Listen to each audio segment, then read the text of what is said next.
Hey guys, Tepcocyclerepair. I'm knocking out a quick rear wheel bearing, and this is a 2015 KTM 250 XCW, and you can feel this thing is just rough in here. It's horrible. And when it's mounted in the bike, the wheel moves back and forth. So on these KTMs, these spacers are long. They go all the way down in there. So you got to take a some type of a punch. I use a brass punch, and get down in there and just gently knock them out.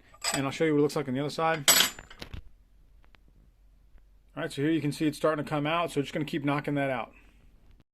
All right, and here's the spacer knocked out of here. Make sure you clean it all up good. This sits on the inner race of the bearing, and you can see the bearing sitting right in there. Everything's crusty. You've got to get it cleaned all up. Let's get the seal out and get this bearing knocked out. All right, for the seals, I'm just using a seal puller. It looks like this right here. Just hook it underneath there, and then you're just going to push it up and pry it out. All right, so here it is out now. You can see it's just nasty and crusty in here. All the stuff's got to be cleaned out.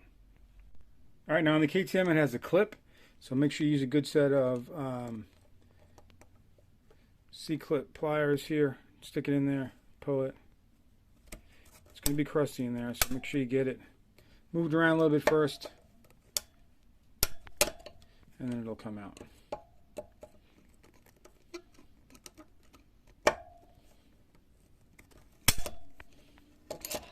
All right, we'll take that out and we'll clean that up. All right, now let's flip it over. All right, so we got to knock these bearings out. So what we're going to do is, if you look inside, there's a spacer there. That spacer has to be in there so that you don't get any side load on your bearings when you put everything back together. It's a certain size. It fits right up against the inner bearing of the inner race of the bearing. So what you got to do is get in here and just push it to the side.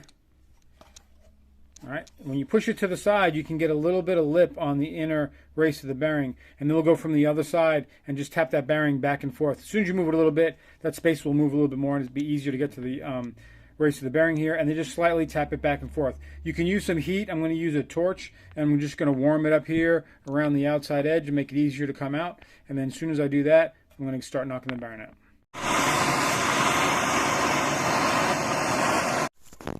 All right, so with it heated up, you can see how much that spacer's move out of the way, so I can get underneath and just knock it out. All right, now that I started knocking it out, you can see that the spacer is just sitting in there. So I'm just going to keep knocking the other bearing on the other side. Just make sure you're going back and forth in the inside, so you push it out evenly, because it tightly fits in there, and you don't want to damage it. So we're just going to tap back and forth. I'm using a screwdriver. It's just easier to kind of catch on that lip, and we're not really trying to be gentle here with the old bearing. Just back and forth. All right, that's out. And then we're going to flip it over. All right, and then there's our spacer right there. And our bearing. All right, same thing here. We're just going to knock it out.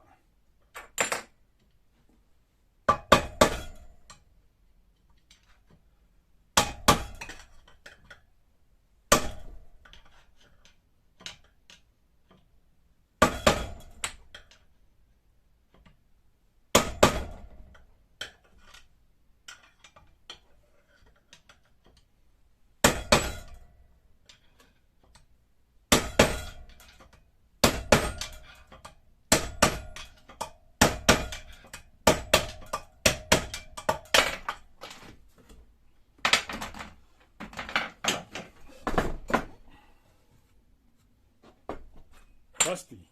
Whew. All right, let's clean all this up inside of here and wipe it all down. All right, guys, so we're going with this all balls kit right here. All right, and this comes with new bearings, 2 new seals, and of course a sticker. So pretty simple here. Again, we're going to warm it back up again. We're going to put the side in that has the clip, the retaining clip in it first. All right, so that's going to drop right in here.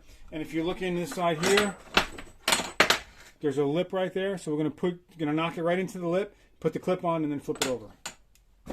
So again, we're going to warm it up.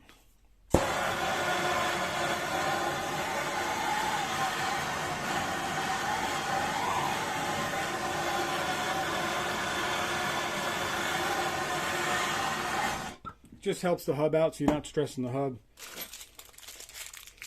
Take the bearing, Okay, these bearings are the same. You can put them in either way. They're seal bearings.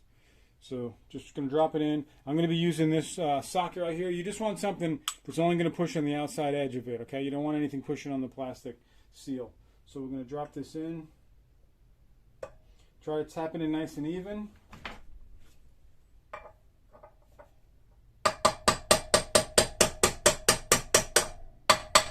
You can hear it bottoming out.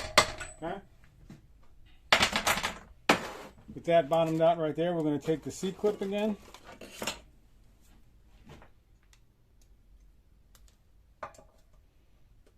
And this will stop it from coming out on the other side when we're doing the other side. We're going to let that cool down before we put the seals in. Let me flip it.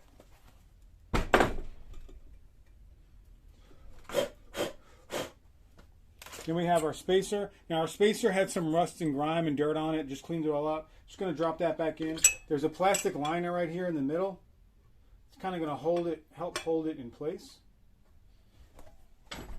You see that plastic is a plastic liner right there. That just helps hold it in place so that everything is centered because you want it to stay right in the middle.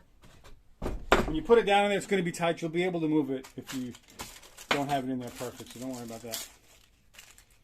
All right. This hub's still warm. Warm it up a little bit more.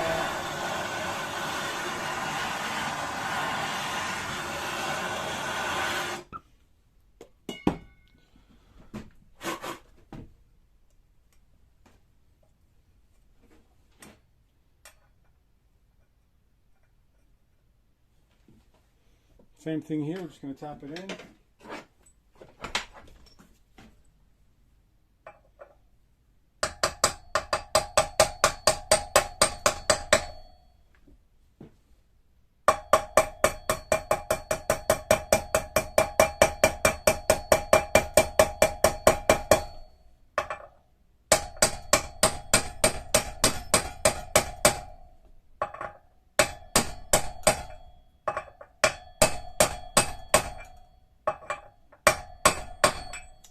You can feel the bottom out again. The spacer in the center is going to be tight.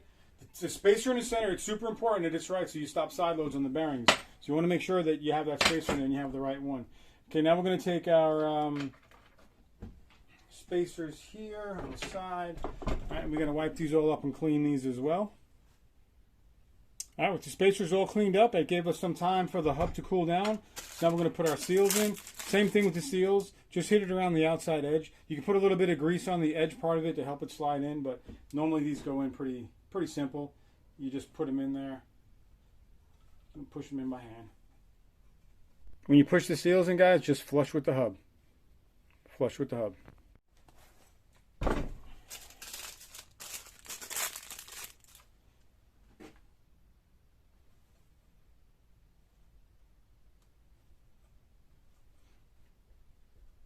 Okay, now with our spacers, try to keep the right and left. I think these are the same on this particular bike, so it doesn't really matter, but keep right and left. And if you have a different type of bike, you want to make sure that you put them back in the right way. So what I'm going to do is put a little bit of grease on the inside where it slides into the bearing. All right, so I got grease all on there, and we're just going to work it right in there.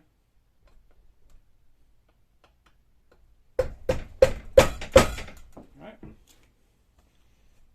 In. Let's flip it.